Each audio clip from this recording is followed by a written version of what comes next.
नमस्कार, मैं हूं सुजाता। स्वागत है आपका हमारे चैनल आरोग्य वेदिका पर। आज हम जानेंगे कि क्या सच में मल्टीग्रेन आटा हमारे स्वास्थ्य के लिए अच्छा रहता है और हमें ज़्यादा से ज़्यादा उसको अपनी डाइट में शामिल करना चाहिए।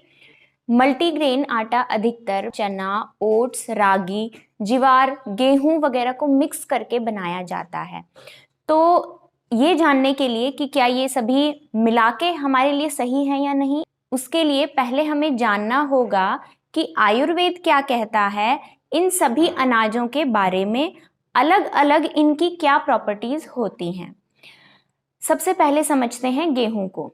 आयुर्वेद के अनुसार गेहूं हमारे शरीर में बल बढ़ाता है, कफ बढ़ाता है, यानी ओवरऑल हमारी बॉडी स्ट्रेंथ को बढ़ाता है, ओज को बढ़ाता है।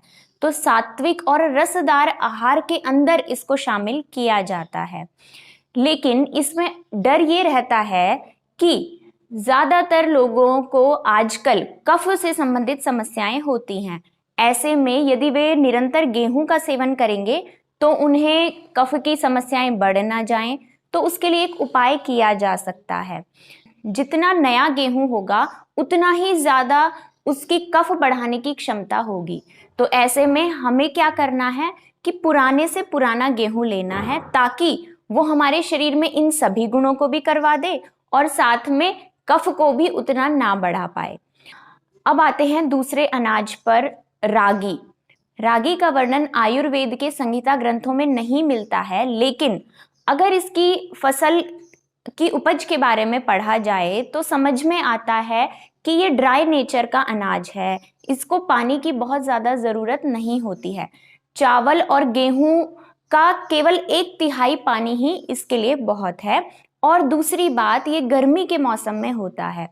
तो ऐसे में इस अनाज को आयुर्वेद के अनुसार ना तो गर्म अनाज की श्रेणी में रखा जा सकता है, ना ही बहुत ठंडे अनाज में रखना चाहिए।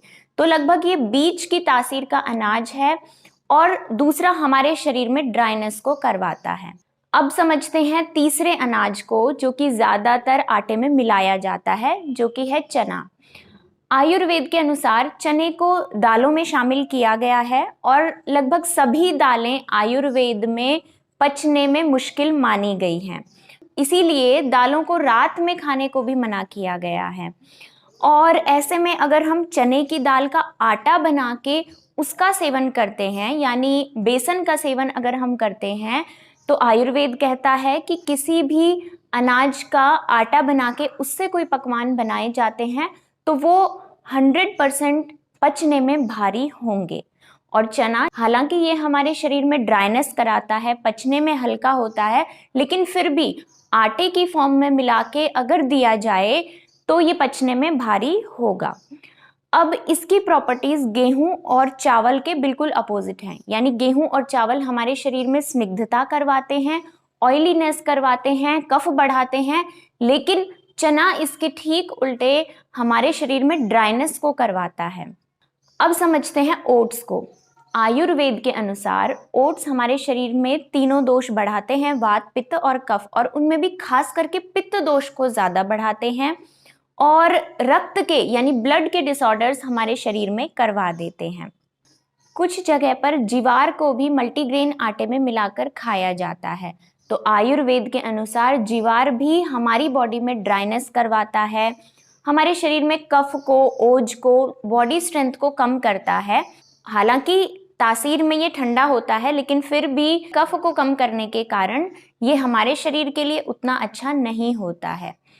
तो अगर हम स्वस्थ हैं, हमें किसी तरीके की कोई बीमारी नहीं है, तो ऐसी अवस्था में हमें दो अपोजिट प्रॉपर्टीज वाले, विपरीत गुणों वाले अनाज को मिक्स करके नहीं खाना चाहिए। यानी गेहूं जो कि स्निग्धता कराता है, ऑयलीनेस को कराता है, कफ बढ़ाता है, और इसके विपरीत दूसरा जो रुक्षता को लेके आता है।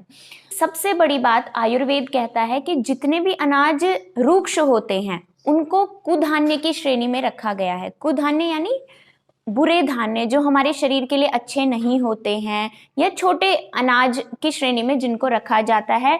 ये हमारे शरीर में रुक्षता के कारण, ड्राइनेस के कारण वात दोष को बढ़ा देते हैं और कॉन्स्टिपेशन भी करवाते हैं। तो इसलिए जो लोग स्वस्थ हैं उनको इन सभी अनाजों को रेगुलर अपनी डाइट में शामिल नहीं करना चाहिए। हाँ, मौसम के हिसाब से जैसे वसंत ऋतु में सामान्य तौर पर हम सभी के शरीर में कफ बढ़ता है, ऐसी अवस्था में जरूर इनका सेवन बीच बीच में थोड़ा थोड़ा किया जा सकता है, लेकिन फिर भी इनको रेगुलर अपनी डाइट में शामिल नहीं करना चाहिए। उसके लिए हमें गेहूं चावल का ही अधिक सेवन करना चाहिए, क्योंकि वो हमारे शरीर में रस को बढ़ाते हैं, ओज को बढ़ाते हैं, कफ को बढ़ाते हैं। जिनको कफ बढ़ने का ज्यादा भय रहता है या फिर जिस मौसम में हमें भारी अनाज नहीं पच सकते हैं, उस समय पर डेफिनेटली हमें गेहूं और चावल पुराना खाना चाहिए। पुराना यानी पिछले सीजन का 1 साल पुराना गेहूं या चावल खाने पे उनसे होने वाले नुकसान भी नहीं होंगे और दूसरा ड्राइनेस भी हमारे शरीर में नहीं आएगी। तो मुझे उम्मीद है कि मल्टीग्रेन आटे को लेके आपका कॉन्सेप्ट क्लियर हुआ होगा। फिर भी अगर इसमें कोई डाउट है तो आप ज़रूर कमेंट बॉक्स में हमसे लिखकर पूछ सकते हैं। अगर वीडियो पसंद आया तो लाइक ज़रूर करें। अभी तक आपने हमारे चैनल को सब्सक्राइब नहीं किया है तो अब ज़रूर कर लें, ताकि ऐसी ही जानकारी आपको मिलती रहे। धन्यवाद।